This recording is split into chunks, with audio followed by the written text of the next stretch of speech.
हरित रत्न की बुक। लेखक हैं हरित रत्न और अनुवादक हैं यामिनी।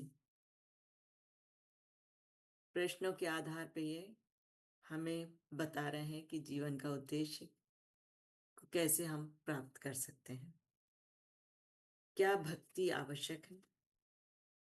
एकत्व अस्तित्व की वह अवस्था है जिसमें व्यक्ति परम तत्व से जुड़ता है, यानी ब्रह्मांड की ऊर्जा के स्रोत के साथ अपना संबंध जोड़ता है।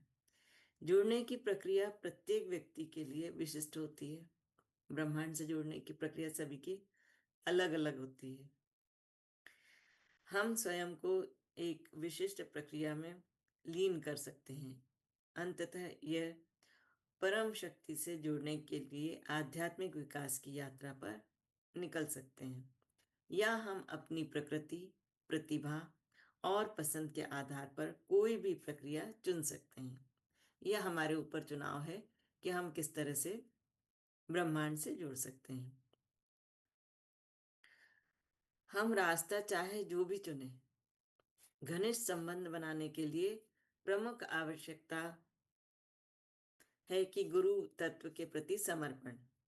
गुरु तत्व पर परम चेतना है जिसे व्यक्ति प्राप्त करना चाहता है। यह एक महा ऊर्जा है जो अलग अलग रूपों में प्रकट होती है। हम इस ऊर्जा को किसी व्यक्ति, वनस्पति, प्राणी या यहाँ तक कि पुस्तक जैसी किसी निर्जीव वस्तु में भी महसूस कर सकते हैं। मतलब गुरु तत्व को हम प्रकृति में भी महसूस कर सकते हैं और पुस्तक में भी, और गुरु तो गुरु है ही। गुरु इसी भावना का मूर्त रूप है। अभिव्यक्ति चाहे जिस भी रूप में हो, हमारे गुरु के प्रति हमारा लगाव बिना शर्त होना चाहिए, यानी हम अपने गुरु से बिना किसी बदले की अपेक्षा के प्रेम करें। गुरु तत्व के प्रति हमारी निष्ठा अथवा भक्ति के माध्यम से ही हम अपने अहंकार का परित्याग कर सकते हैं। मतलब भक्ति के द्वारा ही हम अपने अहंकार को नष्ट कर सकते हैं, छोड़ सकते हैं और प्रकृति की परम सत्ता को स्वीकार कर सकते हैं। अहंकार को त्यागने के बाद ही हम अपने मन को पूर्वाग्रहों से मुक्त कर पाते हैं। जब हम अहंकार को त्याग देते हैं तभी हम जो पूर्वाग्रहों से हर चीज के लिए पहले से सोच के रख लेते हैं, उनको हम छोड़ सकते हैं, उनसे मुक्त हो सकते हैं और बाल सुलभ विस्मय, प्रशंसा और मासूमियत का अनुभव कर पाते हैं। इस अवस्था में हम ब्रह्मांड की ऊर्जा के साथ प्रवाहित होते हैं और गहन संतुष्टि का आनंद लेते हैं। यहाँ एक व्यक्ति के गुरु तत्व के प्रति भक्ति का एक उदाहरण दिया जा रहा है। वो यहाँ पर एक उदाहरण दे रहे हैं गुरु भक्ति का।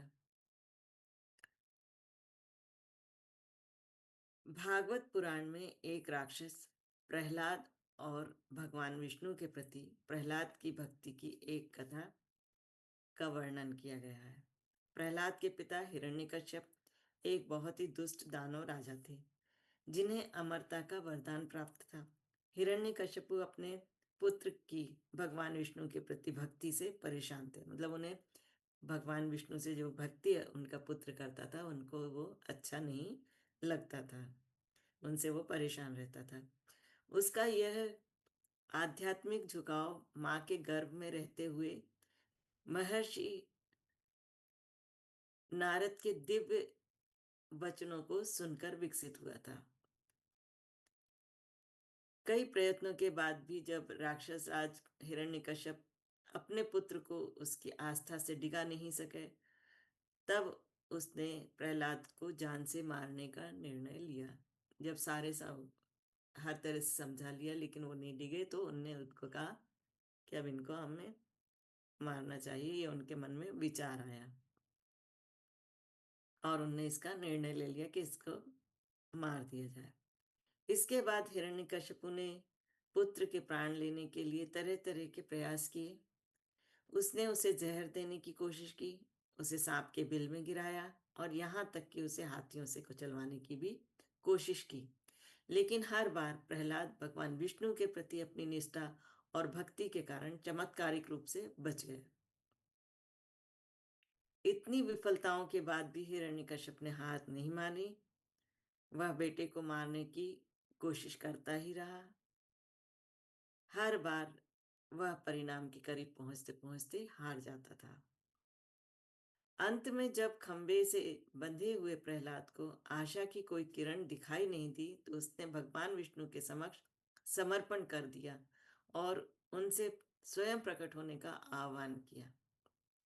भगवान विष्णु ने नरसिंह यानी आधे मनुष्य और आधे सिंह का रूप धारण करके अवतार लिया।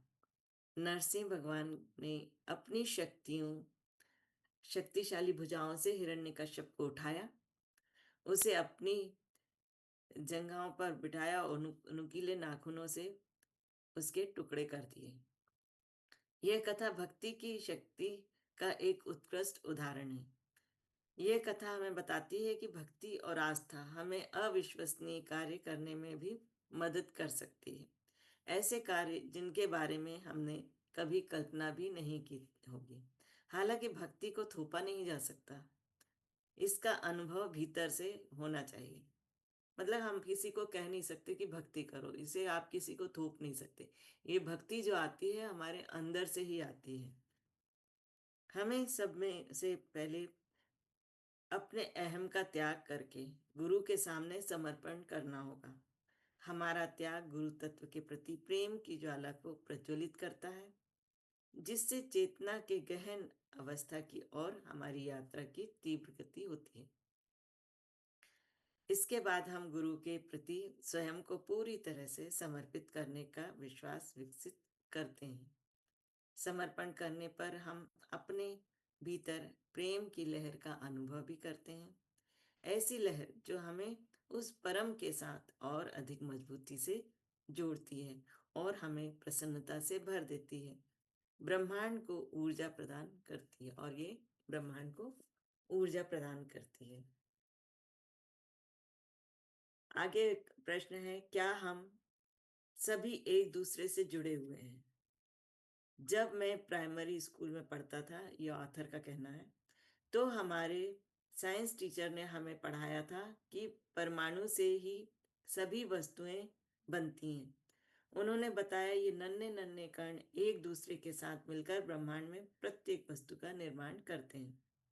कॉलेज में मुझे पदार्थ के बारे में अधिक विस्तार से जानकारी दी गई। अस्तित्व में ऐसे ही भी कण मौजूद हैं जो परमाणुओं से भी अधिक सूक्ष्म हैं। इस खोज ने मुझे सोचने पर मजबूर कर दिया कि आखिर ब्रह्मांड का मूल घटक क्या है। ऐसा क्या है जिसे ना तो बनाया जा सकता है और ना ही नष्ट किया जा सकता है? तो इसका उत्तर है ऊर्जा। ऊर्जा वह शक्ति है जो ब्रह्मांड में मूर्त और अमूर्त हर वस्तु को बनाती है। आप और मैं ऊर्जा से निर्मित हैं। हमारे विचार और भावनाएं भी ऊर्जा से बनी हैं। इस कथन के आधार पर हम यह निष्कर्ष निकाल सकते हैं कि ब्रह्मांड में प्रत्येक व्यक्ति और प्रत्येक वस्तु जुड़ी हुई है। एक अनंत ब्रह्मांडीय ऊर्जा श्रृंखला एक ऐसा चक्र है जो हम सभी को बांधता है। इस संबंध को ऊर्जा संरचना के प्रभा मंडल के रूप में महसूस किया जा सकता है। यह आभा प्रत्येक प्राणी से बाहर की ओर प्रसारित होती है। तो ये मतलब हर जो चीज है वो ऊर्जा ही है। तो हमारा स्वाध्याय हम यहीं रोकते हैं। किसी को